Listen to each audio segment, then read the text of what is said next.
es el estudio bíblico, ya vamos a empezar. ¿Sale?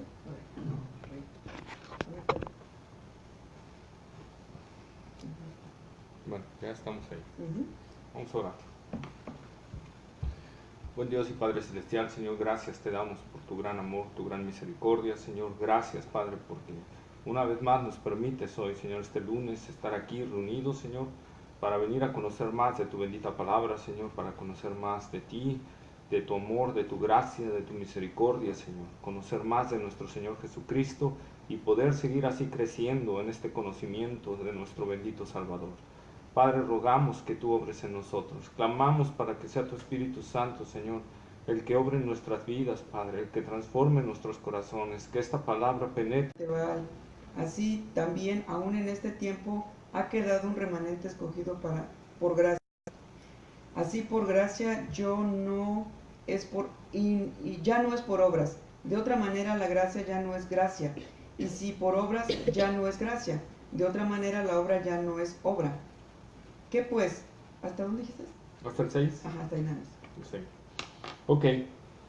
Vamos a ver en esta parte, ¿verdad? La argumentación del apóstol Pablo para demostrar que Dios no ha rechazado a Israel. Romanos 11 trata bien este tema, ¿verdad? Y el capítulo 12, bien este tema acerca de que Dios no ha rechazado a Israel. Si nosotros vemos todavía en el capítulo anterior, en el capítulo 9, en el versículo 21, que es el último versículo, ¿verdad? de ese capítulo, nosotros vemos que Dios dice, extendí todas las veces mis manos a un pueblo rebelde, ¿verdad? Siempre Israel fue rebelde, siempre. Nosotros lo podemos ver, ¿verdad?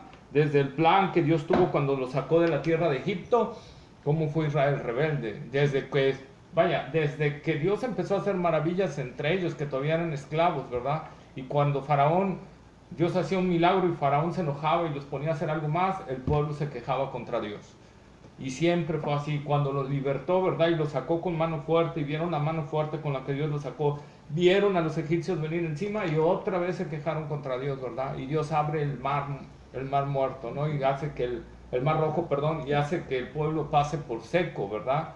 Y ahoga a los enemigos, al pueblo de Egipto. Y ahora vemos que, ¿verdad? Llegan y pasan a otra tierra y otra vez empiezan a quejarse contra Dios. Y no solo eso, llegan al monte, ¿verdad? Donde Dios le dice a Moisés, sube, porque le iba a dar las tablas de la ley, ¿verdad? Y están viendo la gloria y la majestad de Dios, están viendo las nubes, están viendo los truenos, están viendo todo lo que cómo Dios está hablando con Moisés. ¿Y qué es lo que hace el pueblo en ese momento? Bueno, Moisés ya tardó mucho. Aarón, haznos un becerro de oro para adorarlo. O sea, vemos vez tras vez, cómo el pueblo de Israel, ¿verdad? Siempre fue un pueblo duro de servicio, ¿sí? Duro de servicio. Y entonces el apóstol Pablo, al estar hablando, y repetimos en los capítulos 1 hasta el 10, ¿verdad? O hasta el 9, nosotros vemos cómo el apóstol Pablo pareciera que dice que el pueblo de Israel ya quedó atrás. Ya quedó atrás, porque dice, ya no hay judío ni griego, ya no hay judío ni gentil ante el Señor. Entonces, parecer todos los privilegios judíos se habían quitado. Entonces algunos objetaban, entonces ¿qué? Israel ya quedó fuera del panorama de Dios. Y Pablo entonces contesta en el versículo 11, ¿ha desechado Dios a Israel? En ninguna manera. ¿Sí? Y es el griego más fuerte que hay, o sea, como si Pablo dijera, jamás, o sea, eso está fuera de lo lógico de Dios, eso está en lo absurdo de Dios. Dios no puede desechar a su pueblo. Dios nunca lo va a desechar. Dios iría en contra de la fidelidad misma de Dios, del ser de Dios, de la naturaleza de Dios, porque Dios es fidelidad también, Dios es fiel, ¿verdad? Dios es verdad, cuando Él habla lo que Él dice es verdad, nunca miente. Y Dios prometió a Israel y le dio muchas promesas que aún no se han cumplido. Por lo tanto, Israel tiene que seguir. Y entonces Pablo empieza a poner unos argumentos. Y otra vez vayamos al versículo 1 que dice, ¿ha desechado Dios a Israel? En ninguna manera, pues también yo soy israelita, ¿verdad? De Abraham. ¿Sí? yo soy israelita, de Abraham. O sea, pues Abraham era el máximo patriarca para los judíos, ¿verdad? Entonces Pablo está ahí hablándole a los judíos, no, espérense, Dios no ha desechado, yo soy un descendiente de Abraham, ¿verdad? Yo soy un descendiente de Abraham y soy una muestra de que Dios no ha desechado y está cumpliendo su palabra a Abraham. ¿Cuál es la palabra de Dios a Abraham? De ti saldrá una nación grande, fuerte, ¿verdad? Y a través bendeciré a todas las familias de la tierra. Y Pablo está diciendo, yo soy de esa línea de Abraham, pero no solo soy de la línea de Abraham, soy israelita. ¿Qué quiere decir? ¿Qué es israelita? Vengo de Jacob, a cual Dios le cambió el nombre y lo puso Israel. Por eso Pablo se llama Israel, ¿verdad? Y soy israelita. Y no solo eso, no solo soy israelita, sino que vengo de la tribu de Benjamín, ¿sí? De la tribu de Benjamín. Pablo está argumentando eso. Pablo está diciendo, hey, véanme a mí. Uy. Véanme a mí. Ya pegué acá, perdón. Véanme a mí, que fui un perseguidor de la iglesia.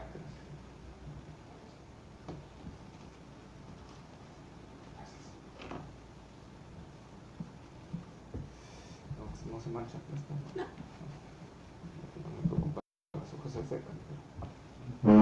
Parezco niño. A la otra póngame mi babero, por favor, déjenme paso. Entonces, nosotros dicen, véanme a mí, yo soy israelita, soy de Abraham, soy de la tribu de Benjamín. Pablo estaba diciendo, tengo todas las credenciales de ser del pueblo de Israel. Y ojo, ¿por qué Pablo se pone primero como ejemplo? Por lo que él era, ¿no?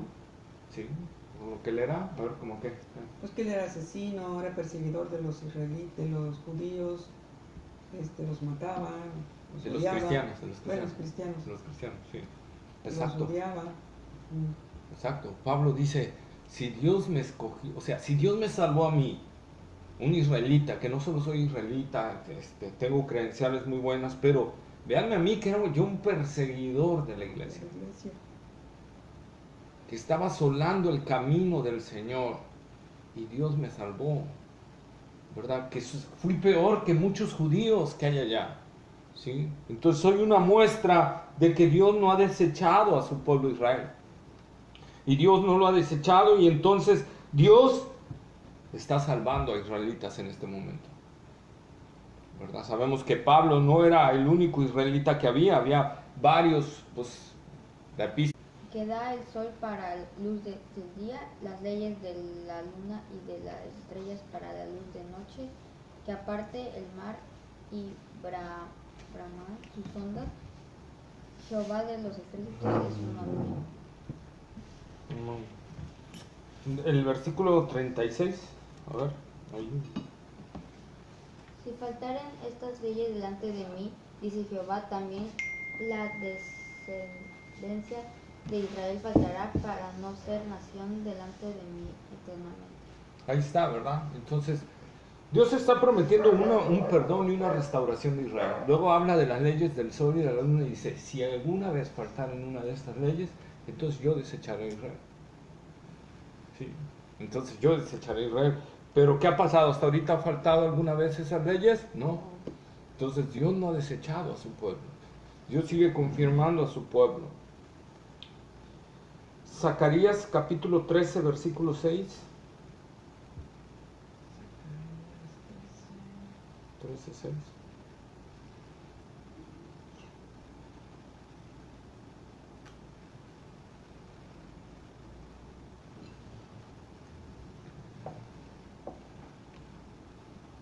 Y le preguntarán, ¿qué heridas son estas en tus manos? Y él responderá, con ellas fui herido en casa de mis amigos.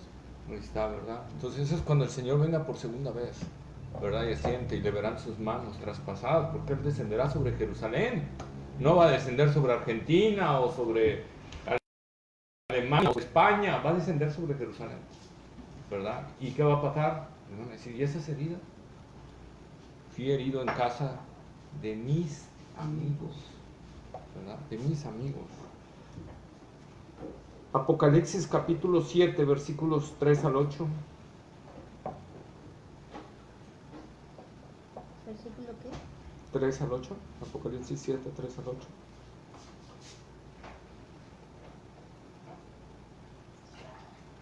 diciendo: no hagáis daño a la tierra, ni al mar, ni a los árboles, hasta que hayamos sellado en sus frentes a los siervos de nuestro Dios.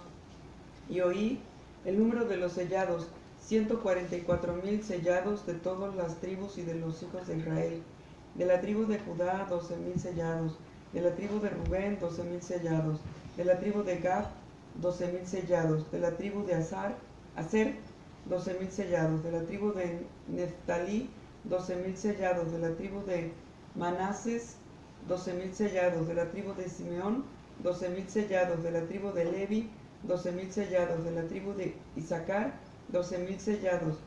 De la tribu de Zabulón, 12,000 sellados. De la tribu de José, 12,000 sellados. De la tribu de Benjamín, 12,000 sellados. Ahí está, ¿verdad? Entonces, ahí está mostrando en el Apocalipsis, en el tiempo de la gran tribulación, que Dios va a tener un remanente del pueblo de Israel formado por 144,000 judíos, ¿verdad? Entonces, nosotros vemos cómo Dios no ha desechado a su pueblo, sigue conservándolo. Salmo 94:14. Son varias citas las que nos apoyan esta parte.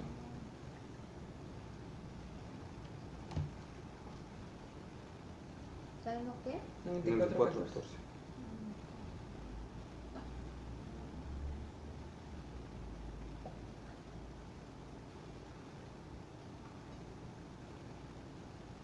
Porque no abandonará Jehová a su pueblo, ni desamparará su heredad. Ahí está, ¿verdad? Ni desamparará su heredad.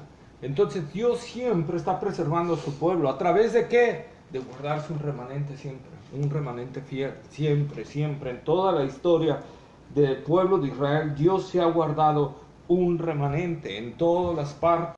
Y es lo importante que nosotros tenemos que ver, ¿verdad? Y antes de entrar a lo del remanente, bueno, vamos a ver que Pablo argumenta aquí que es de la tribu de Benjamín. ¿Qué importancia tenía ese pueblo? Bueno, primero vamos a ver en Filipenses capítulo 3, versículo 5, que Pablo ahí vuelve a argumentar que es de la tribu de Benjamín.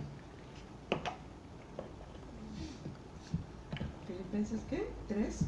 3, 5. 5.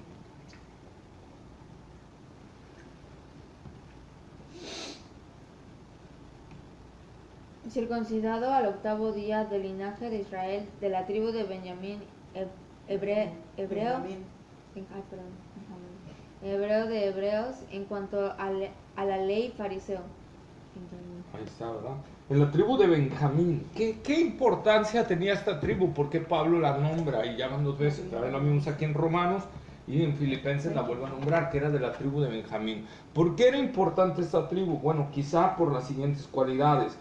Una, porque de esta tribu provenía el primer rey de Israel. ¿Sí? Primera de Samuel, capítulo 9, versículo 1 y 2, por favor.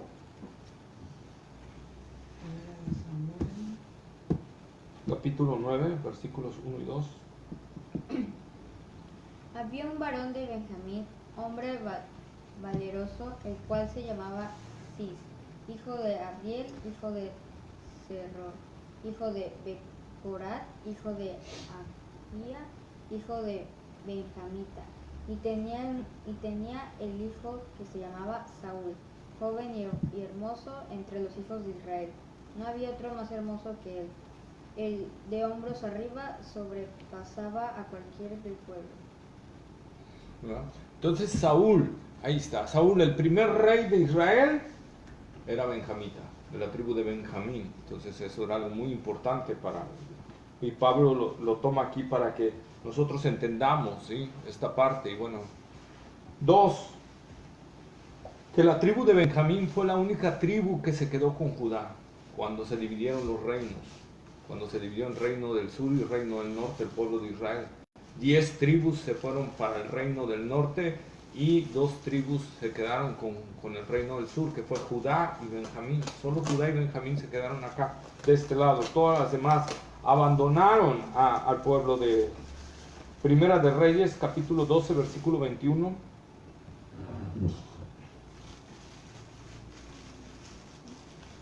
Primera de Reyes está en Antiguo, ¿verdad? Antiguo, sí. Primera de Reyes, ¿qué, perdón? 12, 21. capítulo 12, versículo 21. 12:21 dice: y cuando Roboán vino a Jerusalén, reunió a toda la casa de Judá y a la tribu de Benjamín, 180,000 hombres, guerreros escogidos con el fin de hacer guerra a la casa de Israel y hacer volver el reino a Roboán, hijo de Salomón. Entonces nosotros vemos ahí que la tribu de Benjamín y la tribu de Judá, ¿verdad?, participaron en este detalle, se unieron y permanecieron bajo el reino del sur, y el reino del sur fue uno de los reinos que permaneció más tiempo con la palabra del Señor. Un tercero con el cual se podían congratular también los benjamitas era que Benjamín fue el único hijo de Jacob o de Israel, ¿verdad?, que sabemos que le cambió el nombre, el único hijo que nació en la tierra prometida, ¿sí? Fue el único hijo que nació en esa tierra prometida. Eso lo podemos ver en Génesis 35. No lo vamos a leer porque está muy largo, pero ahí en Génesis 35 nosotros podemos ver que es el único hijo que nació en lo que después sería el pueblo de Israel. Entonces era algo muy importante para los benjamitas. Por eso Pablo lo está nombrando, por ser la tribu donde salió el primer rey de Israel, por ser la tribu que no abandonó a Judá y por ser el descendiente de Israel que nació en tierra de Israel. ¿Ok? Aunque todavía en ese entonces no era Israel, ¿verdad? Era todavía zona de los cananeos, pero Jacob lo tuvo ahí, en esa zona, ¿sí? Fue el único que nosotros podemos ver ahí. Luego de ahí, ¿verdad? Y es donde vamos a tomar, Pablo toma el caso de Elías, ¿verdad? Cuando dice, ¿sí?, el versículo 2 de Romanos, capítulo 11, versículo 2, lo leemos otra vez, por favor, para no perdernos en el libro. Romanos 2. 11:2. 11:2.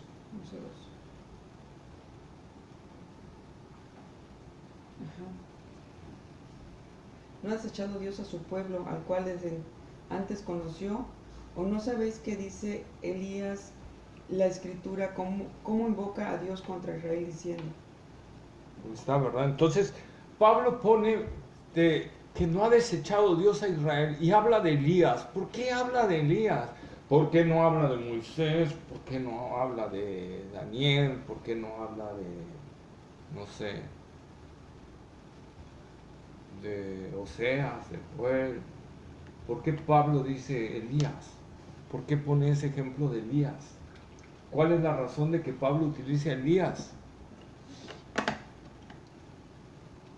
Porque él pensó que ya era el único, ¿no? Y que ahí quiere demostrar que había más gente que Dios había reservado, ¿no? Más o menos, pero hay algo más importante ahí, que más profundo, por el cual utiliza Pablo a Elías. No es porque era el gran profeta, no. Pablo utiliza a Elías porque fue el tiempo de más apostasía para el pueblo de Israel. Fue un tiempo de apostasía extrema, apostasía suprema. Vaya, en la historia el pueblo de Israel no se había ido tanto como ahí. ¿Sí? Como ahí. ¿Por qué? Nosotros vamos a verlo. Por favor, lean el versículo 3, 4. ¿Aquí mismo? Sí, de 11, 3, 4. Señores, a tus profetas han dado muerte y tus altares han derribado, y solo yo he quedado y procuran matarme. Pero ¿qué le dice la divina respuesta? Me he reservado 7,000 hombres que han doblado la rodilla delante de Baal. Que no han doblado su rodilla ante Baal. Ok, perfecto. Entonces nosotros podemos ver qué habían hecho. ¿Qué había hecho el pueblo de Israel ahí en ese entonces? Habían matado a los profetas de Dios. Punto número 1. Se habían eliminado a los profetas. Solo quedaba Acab y varias veces, Acab era el rey perverso, Elías, ¿verdad? Y varias veces Acab, el rey perverso, quiso atentar contra Elías, ¿verdad? Inclusive la reina también. Entonces hubo varias veces, ¿verdad? Como cuando la sequía de ese tiempo, ¿no? Que Dios mandó una sequía a causa de la perversidad del pueblo de Israel y mandó una sequía abundante y el rey andaba buscando a Elías para poder destruirlo, y es cuando nosotros vemos que envía un contingente del ejército y Elías estaba en un monte reposando, ¿verdad? Y el rey y el comandante de ese ejército ve a Elías arriba y le dice, Elías, el rey te manda a buscar, baja. Y Elías le dice, si yo soy siervo de Dios, que descienda fuego del cielo y te consuma a ti con tus 50. Y, ¿verdad? Nosotros vemos. Pero el rey andaba buscando, luego le envió a otro otra vez, ¿verdad? Y lo vuelven a encontrar y Elías, desciende porque el rey te quiere ver. Si soy siervo de Dios, que descienda fuego del cielo y te consuma a ti con tus 50. Y ¡fum! Otra vez, ¿va? Hasta que llegó uno que dijo, Elías, Dios sabe que yo he escondido a varios, ¿verdad? Y que los he guardado para que Acab no los mate, en cuevas y todo, y los he sustentado con comida. Te pido que tengas misericordia, ese comandante, ¿verdad? Y dice, ok, dile a ese perverso que voy a ir a verlo, ¿verdad? Y ya, va Elías, ¿no? Pero nosotros podemos ver en ese tiempo esa apostasía. Se habían matado a los profetas, ¿sí? ¿Qué más hicieron? Dice ahí el versículo. Habían destruido, ¿qué? Los altares. Todos los altares dedicados a Dios, hasta el que había hecho Elías anteriormente, los habían destruido, ¿sí? Ya no estaban ofreciendo cultos a Dios. Habían destruido sus altares. ¿Qué más? Habían profanado el templo de Dios. Adentro del templo de Dios, ¿verdad? Habían metido símbolos de Baal y de Acera. Entonces, una perversidad, había algo tremendo. Además, habían adulterado la adoración a Dios. Entonces, era una apostasía bastante extrema. A tal grado que había 400 sacerdotes y profetas de Baal y solo uno de Dios, ¿verdad? Y solo uno de Dios. Y entonces nosotros podemos ver el grado de apostasía que había en ese tiempo en el pueblo de Israel, y nosotros vemos por qué entonces Pablo pone este ejemplo. Acuérdense, de los días de Elías. O sea, ¿acaso ha habido una apostasía más extrema que esa? Como diciéndole a los judíos, ¿verdad? ¿Acaso ha habido una apostasía más extrema que esa? Dice, más sin embargo, ¿verdad? Cuando la reina Jezabel amenaza a Elías, ¿verdad? Y Elías se tiene que ir, y ya vimos que Elías huyó no tanto por miedo de que lo mataran, sino porque sabía que si él era eliminado, el pueblo de Israel iba a ser devastado, porque él decía, soy el último que queda, ¿verdad? Entonces, nosotros vemos, ¿verdad?, cómo se mete y dice, cuando Dios lo busca, ¿qué es lo que dice Elías? Señor, a tus profetas han matado. Esto que leemos es la contestación de Elías a Dios, ¿verdad? Señor, mira cómo está el pueblo de Israel. Soy el último que queda y procuran matarme. Y Dios le dice, no, Elías, me he reservado 7,000 rodillas que no se han doblado ante Baal. Dios siempre se dobla, ¿verdad? Dios siempre se reserva rodillas que no se han doblado, porque Dios siempre tiene un remanente fiel, y eso Dios siempre lo va a mostrar, ¿verdad? Dios siempre va a estar mostrando esta parte. Y no es la primera vez. El Señor Jesucristo también acusó al pueblo de Israel de matar a los profetas. Mateo capítulo 22, versículo 37. Mateo 23, versículo 37.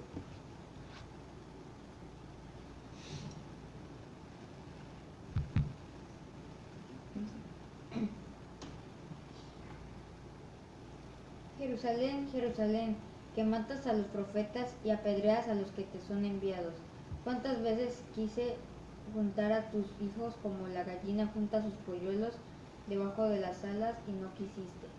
Ahí está, ¿verdad? Jerusalén, Jerusalén, que matas a los profetas y apedreas a los que te son enviados. O cuántas veces, no solo en el tiempo de Acab, que fue el rey más fuerte, ¿verdad?, en cuanto a estas perversidades, sino también acordémonos del tiempo del rey Usías con Manasés, y eso, ¿verdad?, que lo mandaron a cerrar, ¿sí? Entonces, nosotros vemos que varias veces mataron a los profetas de Dios, o los ignoraron, como hoy en día. Muchos ignoran el mensaje del Evangelio del Señor, creyendo que que Dios no va a ejecutar su sentencia, o que Dios no va a venir, o que creen que es una falsedad esto, y no es cierto. Dios un día traerá todo juicio, ¿verdad? Aquí lo importante es que el pueblo de Israel no prestaba atención a la palabra de Dios. No prestaba atención a la palabra de Dios, ¿verdad? No le gustaba. que les dijeran lo que Dios quería, ¿verdad? Porque Dios reprende muchas veces y no les gusta a los oídos de los judíos. Primera de Tesalonicenses capítulo 2, versículos 14 y 15, por favor.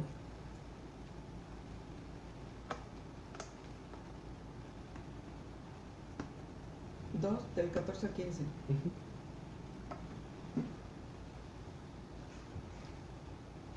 Porque vosotros, hermanos, vinisteis a ser imitadores de las iglesias de Dios en Cristo Jesús que están en Judea. Pues habéis padecido de los de vuestra propia nación las mismas cosas que ellas padecieron de los judíos, los cuales mataron al Señor Jesús y a sus propios profetas. Y a nosotros nos expulsaron y no agradan a Dios y se oponen a todos los hombres. Ahí está, ¿verdad?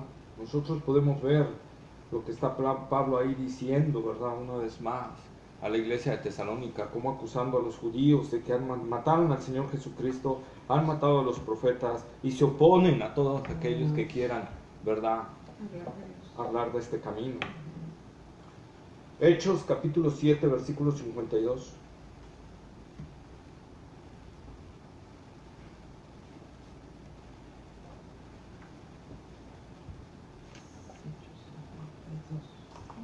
Hechos capítulo 7, versículo 7. ¿A cuál de los profetas nos persiguieron vuestros padres y mataron a los que anunciaron de antemano la venida del justo, de quien vosotros ahora habéis sido entregadores y matadores? Ahí está, ¿verdad? Y este fue Esteban, también anunciando eso, lo mismo contra los judíos. Entonces, nosotros vemos varias veces el testimonio de la palabra de Dios acusando a los judíos, ¿verdad?, su duro corazón de matar a todos aquellos, ¿verdad?, que vienen y profesan la verdad de Dios. Y Dios no tiene tampoco, ¿verdad?, pasa por alto este detalle, sino que ¿qué? Sino que tarde o temprano aplica cuentas también, ¿sí? Y eso es un llamado también para nosotros como iglesia. Pues aquí Pablo también le está escribiendo a la iglesia de Tesalónica, ¿verdad?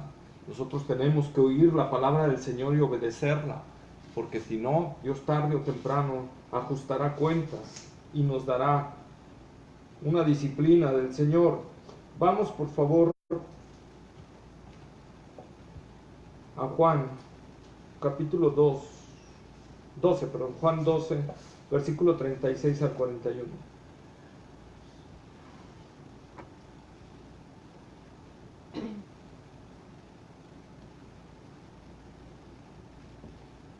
¿Versículo qué?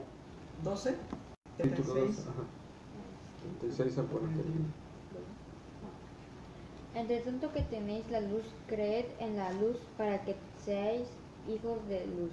Estas cosas habló Jesús y se fue y se ocultó de ellos. No, hasta 41. 36 al 41. Pero a pesar de que había hecho tantas señales delante de ellos, no creían en él. Para que se cumpliese la palabra del profeta Isaías, que dijo: Señor, ¿quién ha creído a nuestro anuncio? ¿Y a quién se ha revelado el brazo del Señor? Por esto no podían creer, porque también dijo Isaías: cegó los ojos de ellos y endureció su corazón, para que no vean con los ojos y los entiendan con el corazón, y se conviertan y yo los sane. Isaías dijo esto cuando vio su gloria y habló cerca de él. Ahí está, ¿verdad? Entonces nosotros podemos ver esta parte. Israel endureció su corazón y entonces ¿qué hizo Dios? Dios cegó sus ojos y endureció más su corazón. Sí. Cuando nosotros rechazamos igual la palabra del Señor, sucede lo mismo. Nosotros podemos ver, por eso cuando vimos Romanos capítulo 1, versículos 18 hasta el 21, hasta el 31, perdón, ¿verdad? Nosotros podemos ver ese juicio de Dios, cómo Dios ha ido entregando, inclusive no solo a los judíos, sino a los gentiles también, ¿verdad? En la medida que se niegan a entregarse a la verdad, en esa misma medida Dios los va endureciendo. Todo aquel que rechaza un conocimiento de Dios, todo aquel que rechaza cuando Dios le está hablando su corazón, entonces Dios permite que se endurezca más ese corazón. Y no es que Dios lo haga más duro, sino que Dios está alejando su poder restrictivo de maldad sobre el corazón de esa persona. Por eso la amonestación de Hebreos cuando dice, si oyeres hoy su voz, no endurezcas tu corazón, ¿verdad? Jeremías 46, 28.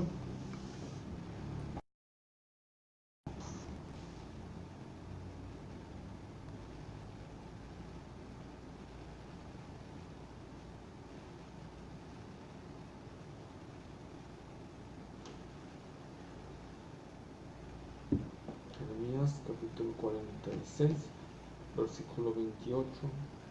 Tú, siervo mío Jacob, no temas, dice Jehová, porque yo estoy contigo, porque destruiré a todas las naciones entre las cuales te he dispersado, pero a ti no te destruiré del todo, sino que te castigaré con justicia, de ninguna manera te dejaré sin castigo. Ahí está, ¿verdad? Dios le está diciendo al pueblo de Israel, voy a destruir a todos los que te dañaron, voy a aplicar cuentas, pero a ti no te voy a dejar sin castigo, a ti te voy a castigar también. Y eso nosotros debemos de entender también como cristianos, esta parte, ¿verdad? Y es lo que hablaba el domingo en la iglesia, él les decía, como cristianos no nos exentamos del castigo de Dios.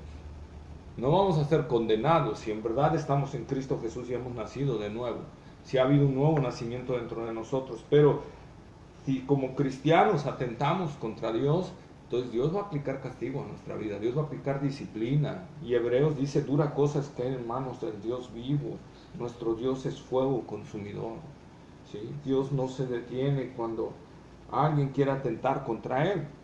Entonces vemos nosotros al pueblo de Israel, ¿verdad? Dios le da una promesa, pero a la vez le dice, te voy a castigar. ¿Sí? Dios le da una promesa de restaurarlo, pero dice, pero antes te voy a castigar. ¿Sí? Como un papá, ¿verdad? Ok, pero antes te voy a aplicar porque te portaste mal. Te voy a aplicar la disciplina. Nosotros podemos ver entonces, ¿verdad?, que Dios siempre está cuidando al pueblo de Israel y cuidándolo de una manera especial. ¿Por qué? Hay varios calificativos que Dios le da al pueblo de Israel. Éxodo capítulo 4, versículo 22. Éxodo capítulo 4, versículo 22.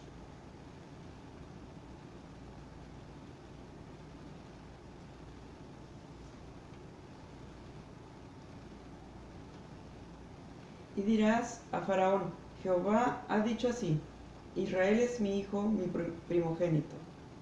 Ahí está, ¿verdad? Entonces, ¿cómo Dios veía a Israel? Como si fuera su hijo, su primogénito, dice, ¿verdad?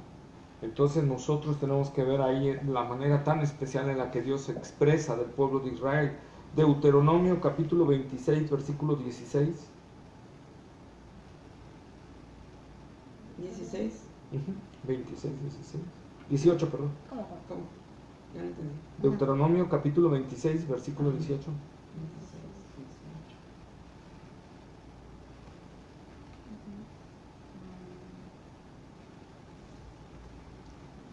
18. Y Jehová ha declarado hoy que tú eres pueblo suyo, de su exclusiva posesión, como te lo ha prometido, para que guardes todos sus mandamientos. ¿Verdad? Que es el pueblo de Israel para Dios, su exclusiva posesión. Primera de Samuel 12, 22. Primera de Samuel 12, 22.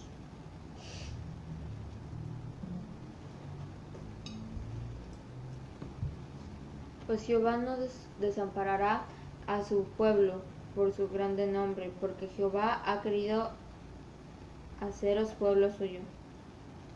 Ahí está. Jehová ha querido haceros pueblo suyo. Entonces nosotros vemos cómo el pueblo de Israel es muy especial para Dios. Por lo tanto, Dios siempre se ha guardado un remanente y Dios siempre ha actuado con gracia, ¿sí? Por eso Pablo dice en Romanos capítulo 11, versículos 5 y 6, que Dios por gracia, Dios se guarda un remanente por gracia. Y si es por gracia, ya no es por obras. De otra manera, la gracia ya no sería gracia y las obras ya no serían obras. Entonces nosotros vemos aquí cómo Dios siempre ha actuado así. Nosotros podemos ver, por ejemplo, en el caso del diluvio, cuando Noé, ¿verdad? Dios salva a Noé, dice que Dios se molestó de la maldad que había en la tierra, ya, y dijo, ya, destruirá la humanidad. Pero lo maravilloso es que dice, y Noé halló gracia delante de Dios. No dice, y Noé por cual era bueno, o Noé porque ofrecía sacrificios a Dios, o Noé porque tenía fe. No, dice, Noé halló gracia delante de Dios. La gracia de Dios manifestándose en la vida de Noé. Abraham, posteriormente, ¿verdad? En la vida de Abraham. ¿Por qué Dios escoge a Abraham si Abraham era de Ur de los Caldeos? Un lugar totalmente idólatra, entregado a la idolatría, y sin embargo Dios escoge a Abraham y lo saca de ser un idólatra a ser un adorador de Dios, a tal grado que llegó a ser amigo de Dios. ¿Qué pasa eso? La gracia de Dios, ¿sí? La gracia de Dios actuando. Nosotros también vemos en el caso de Jacob, ¿por qué Dios escoge a Jacob y no escogió a Saúl? Si Jacob era un usurpador, era un ladrón, era un mentiroso, ¿verdad? Dios escoge a Jacob y lo cambia y lo transforma. ¿Solo por qué? Por su gracia, ¿sí? Entonces nosotros vamos a ver que Dios siempre está actuando ahí, Dios siempre se guarda un remanente por su gracia. Nosotros podemos ver no solo después del periodo de Elías, mucho tiempo después, cuando Babilonia invade al pueblo de Israel, al pueblo de Judá que quedaba en ese entonces, y Benjamín, ¿verdad? Porque Israel, las otras 10 tribus ya habían sido exiliadas por el imperio de Siria anteriormente, ¿verdad? Y llega Babilonia y entonces conquista Jerusalén. ¿Y qué hace Nabucodonosor? Se lleva lo mejor de lo que había en el pueblo de Israel, los jóvenes, ¿verdad? Y nosotros entonces ahí encontramos al libro de Daniel. Varios jóvenes israelitas fueron llevados a Babilonia, pero solo 4 permanecieron fieles al Señor, ¿verdad? ¿Por qué? Dice la palabra de Dios. Y Daniel, en Daniel capítulo 1, versículo 8, por favor.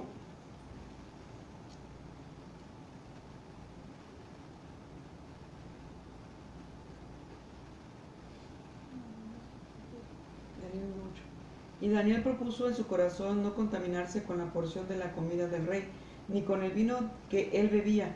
Pidió, por tanto, al jefe de los eunucos que no se le obligase a contaminarse. Ahí está, ¿verdad? Entonces, la gracia de Dios actuó en Daniel y en sus amigos. ¿Y qué hicieron Daniel y sus amigos? Se guardaron. Qué fácil hubiera sido para Daniel y sus amigos haber comido de lo demás, ¿verdad? Pero ellos dijeron, no, esto deshonra a nuestro Dios, no lo vamos a hacer. ¿Sí? Y propusieron, esa es la parte importante, propusieron en su corazón no contaminarse. El proponer indica que sabían las consecuencias que podía haber por eso. Y sin embargo ellos decidieron serlo fiel al Señor. ¿Qué consecuencia podía haber de no comer la comida del rey? Enfadar al rey y que los mataran. Que el rey se sintiera despreciado de que no quisieran comer su comida, ¿verdad? Y entonces les costara la muerte. Y sin embargo Daniel y sus amigos propusieron en su corazón no contaminarse con eso.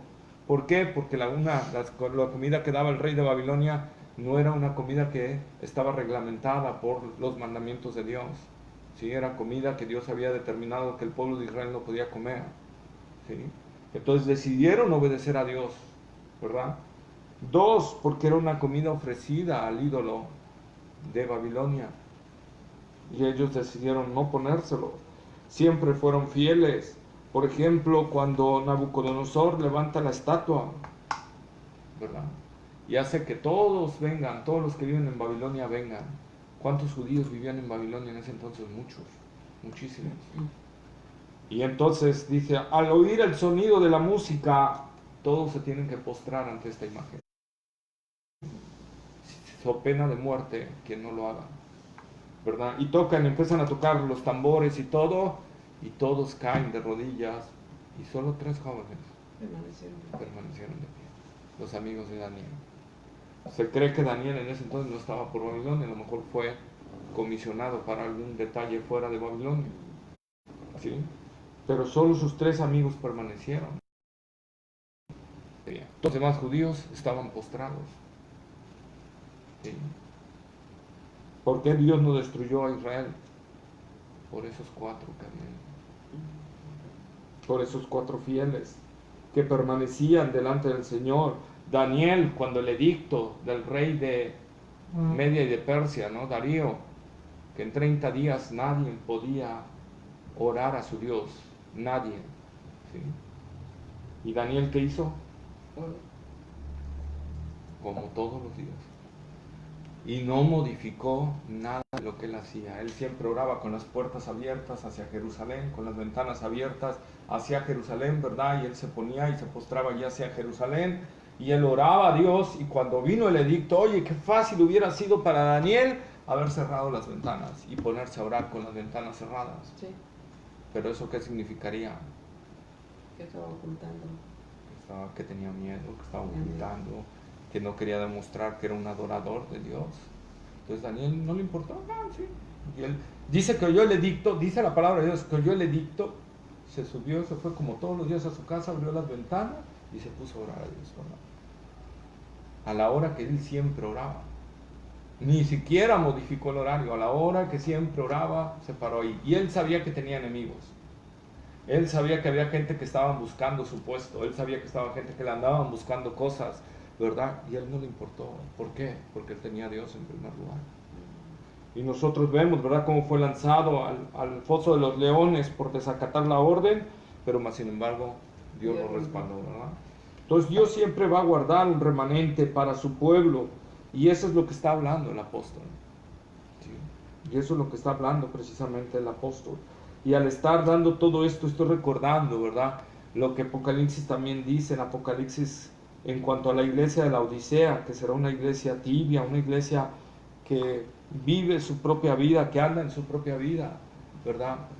Sin embargo, Dios guardará un pequeño remanente siempre ahí. Por eso dice, si alguno oye mi voz y abre la puerta, entraré a él y cenaré con él, y él conmigo, tendré una comunión. No dice si la iglesia me abre la puerta, porque Jesús está fuera de la iglesia. Dice, si alguno abre la puerta, entraré a él y cenaré con él, y él conmigo. Nosotros entonces podemos ver que el Señor, ¿verdad?, está guardando a Israel porque tiene misericordia y gracia del pueblo de Israel. Entonces Pablo está diciendo, Dios no ha desechado a Israel en ninguna manera, sino que lo está guardando porque Dios tiene un propósito al final. ¿Sí? ¿Cuál? Salvar al pueblo de Israel. Pero ojo, cuando hablamos ahorita del pueblo de Israel, no estamos hablando de todos los habitantes de Israel. Estamos hablando solo del remanente que Dios tiene ahí. Siempre Dios ha guardado a su remanente. ¿Sí? Entonces, en el tiempo de la gran tribulación, cuando, por ejemplo, lo vamos a ver más adelante, que Pablo dice que después de que haya toda la plenitud de los gentiles, ¿verdad?, y al final todo Israel será salvo. Todo Israel, ¿qué es ese todo? El remanente que queda en ese momento. Porque Israel va a ser masacrado, literalmente, ¿verdad? Y muchos judíos se van a volver en pos de la bestia también y van a apoyar a la bestia. Entonces ellos no van a tener salvación. Los que van a tener salvación son los judíos fieles en ese momento. ¿Sí? Entonces Dios siempre va a guardarse un pueblo. ¿Por qué? Porque Dios tiene que sentar a su Hijo en el trono del pueblo de Israel. Dios tiene que sentar a su Hijo en ese trono y darle, ¿verdad?, las promesas que Dios había prometido al pueblo de Israel. ¿Cuáles son esas promesas? Hacerlo cabeza de todas las naciones. Y hasta ahorita Israel no ha sido cabeza de todas las naciones. Entonces Dios tiene que cumplir esa parte. Y entonces Pablo dice, y todo esto es por gracia, no porque Israel se lo merezca. Es por gracia de Dios. Al igual que para nosotros. Es por gracia de Dios. Efesios capítulo 2, versículo 8 y 9, por favor.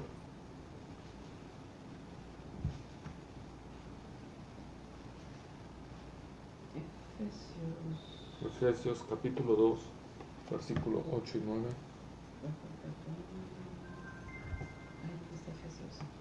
Está después de Corintios, Gálatas, Efesios 2, 8 y 9.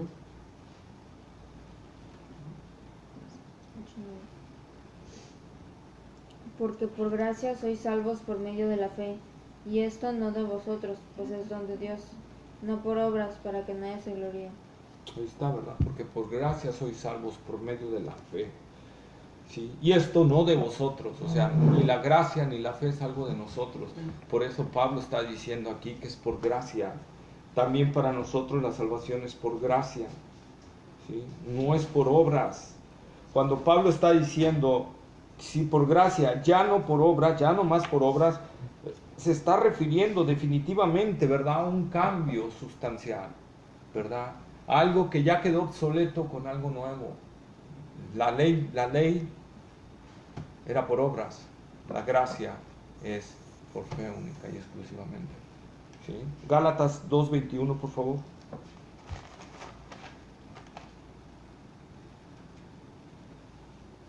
2:21. No desecho la gracia de Dios, pues si por la ley fuese la justicia, entonces por demás murió Cristo. Ahí está, ¿verdad? Si por la ley alguien pudiera ser salvo, entonces ¿para qué vino Cristo? No tendría ninguna razón. Si por obras pudiera haber alguna opción de salvación, entonces ¿para qué vino Cristo? No habría opción, no habría razón de que Dios entregara a su propio Hijo si hay otra opción de salvación. Jamás la habría. Dios envió a su Hijo porque no hay otra opción de salvación.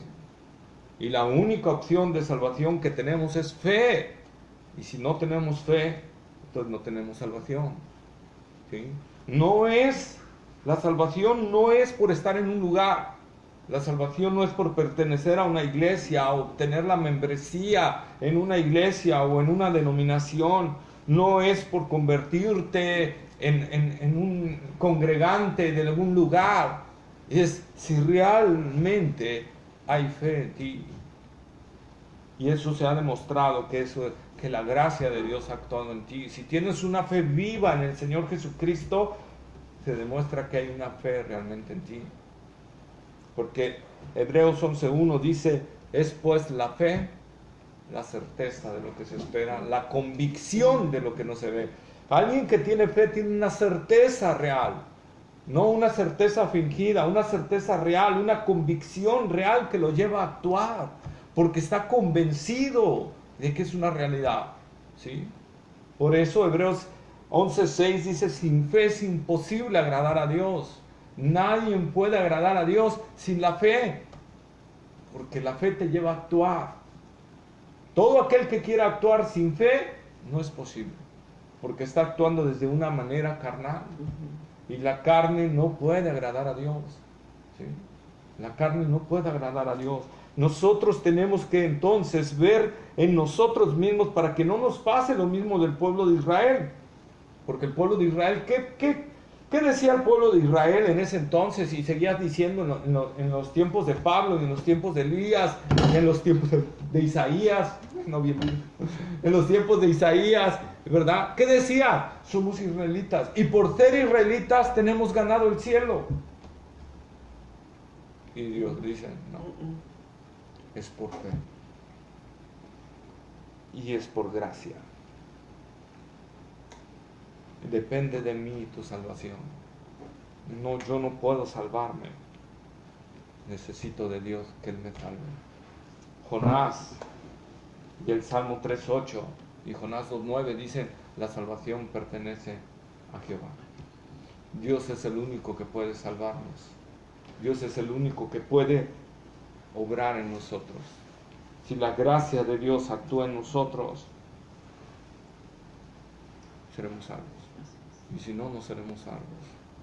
Entonces, si la salvación es solo por gracia y solo es que Dios actúe de una manera soberana, ¿cómo puedo? ¿Qué puedo hacer yo? No puedes hacer nada. Lo único que puedes hacer es ser como el ciego Bartimeo, ¿verdad? Que como ahorita alguien te está hablando la palabra y alguien te está hablando de Cristo, ¿verdad? Y solo te están hablando, tú no puedes verlo. No puedes imaginarlo, no puedes, porque nunca has visto. ¿Sí? Pero Bartimeo oyó hablar de un Jesús que hacía milagros, de un Jesús que obraba de una manera poderosa, y él decidió creer en ese Jesús. Y cuando oyó que ese Jesús andaba cerca, ¿qué hizo Bartimeo? Empezó a gritar, literalmente gritar, ¡Jesús! Con todas sus fuerzas. Y con lo más alto que pudiera gritar, Jesús, hijo de David, ten misericordia de mí. Y no gritó una vez, ni dos, ni tres, ni cinco, ni ocho. Gritó varias veces a tal grado que cansó a la multitud y le dijeron, ya cállate, ¿verdad? Y él siguió gritando hasta que Jesús decidió hacerle caso. Ahí está la soberanía de él. Y se volteó y le dijo a Bartimeo, ¿qué quieres que te haga? que recobren la vista, Señor, conforme a tu fe te sea hecho. Y recobró la vista y volvió a ver lo que nadie más podía hacerlo, ni él mismo. Él no podía hacer ver por sí mismo.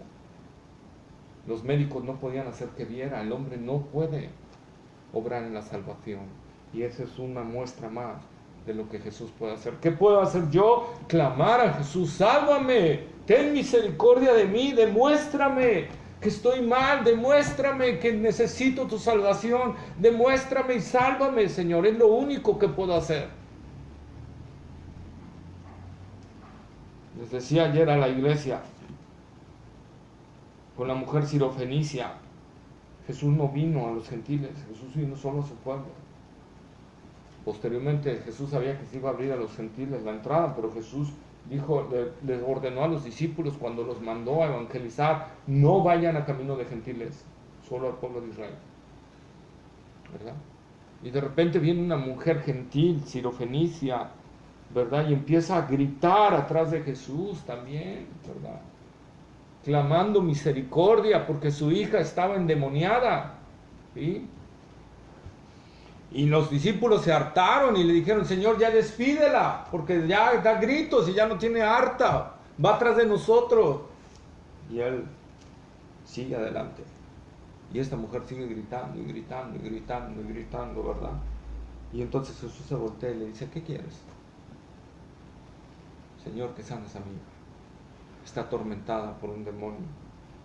Y el Señor le dice: ¿no sabes que no es lícito dar la comida de los hijos a los perros?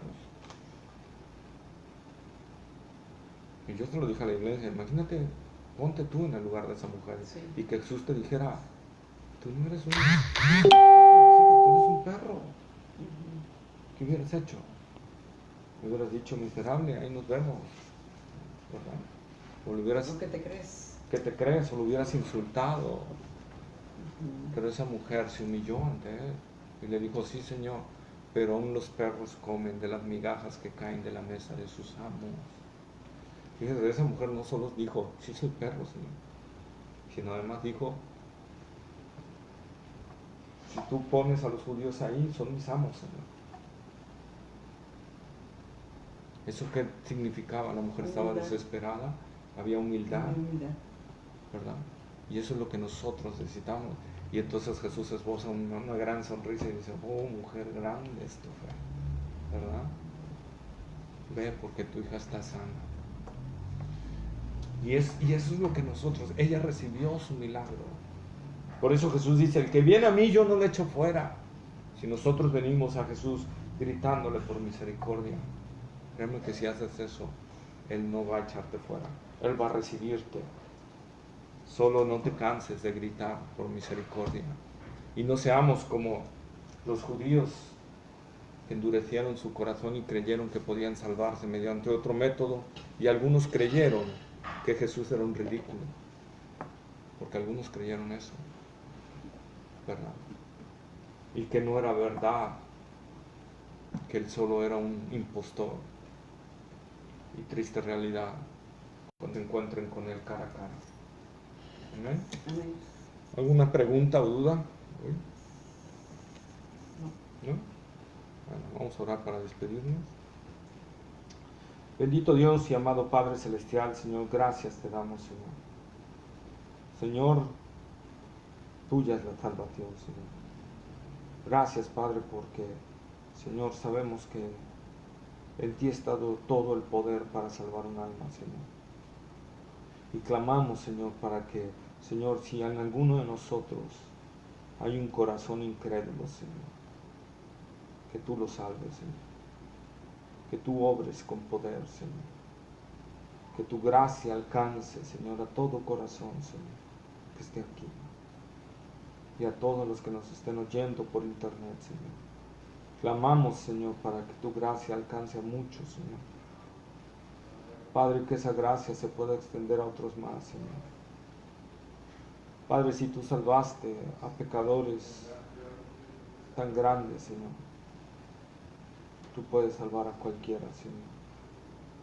Si me salvaste a mí, Señor, puedes salvar a cualquier otro más. Para ti, Señor, no hay límites en la salvación. Y hoy reconocemos, Señor, y vemos, Señor, tu poder, guardándote siempre un remanente en el pueblo de Israel, Señor, para guardar tus promesas, para que ninguna de tus promesas caigan en tierra, Señor, porque tú eres un Dios fiel y verdadero, Señor.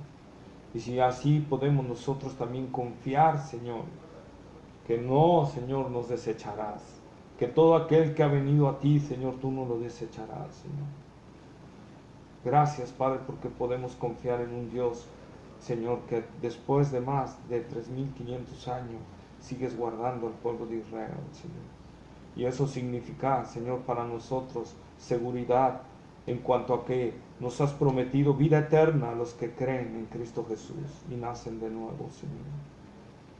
Y podemos estar seguros que tú no te arrepentirás de darnos vida eterna, Señor. Qué maravilla el tener un Dios tan fiel. Gracias, Padre, porque tus promesas son reales y podemos clamar a ti por ellas, Señor. Y podemos aferrarnos a tu fidelidad, Señor. No importa las tormentas que vengan, no importa lo que pase, Señor, tú no cambias, tú no mudas, tú no te arrepientes, Señor. Gracias, amado Padre, Señor.